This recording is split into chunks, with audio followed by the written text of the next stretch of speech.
नंदुरबार जिल्ह्यामध्ये पेरणी योग्य पावसाची प्रतीक्षा आहे। जून महिन्यात तब्बल 87% पावसाची तूट आहे। सरासरीच्या तुलनेत केवळ 13%च पाऊस आहे। पेरण्या खोळंबल्यानं शेतकरी चिंतेत आहे।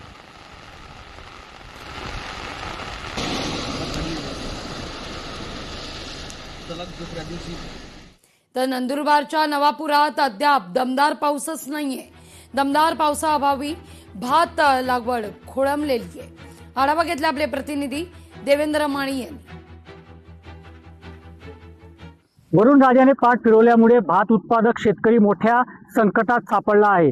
नंदुरबार जिल्ह्यातील नवापूर तालुक्यात मोठ्या प्रमाणावर भात लागवड केली जात असते।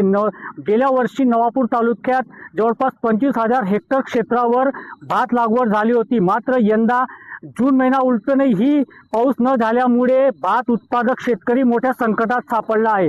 भात लागवडीसाठी मोठ्या प्रमाणावर पाण्याची उपलब्धता लागत असते। मात्र पाणी नसल्यामुळे आपण पाहत असलेल्या क्षेत्रामध्ये जमीन तयार आहे, मात्र पाऊस न झाल्यामुळे येथे भात लागवड उशिराने होत आहे। याचा सर्वाधिक परिणाम शेतकऱ्यांच्या उत्पन्नावर होईल। नंदुरबार जिल्ह्यातील नवापूर तालुक्यातील भाताची मागणी नंदुरबारसह गुजरात राज्यात मोठ्या प्रमाणावर होत असते। मात्र पाऊस न झाल्यामुळे यंदा भात लागवड उशिराने झाल्याने याचा परिणाम शेतकऱ्यांच्या उत्पन्नावरती होणार आहे।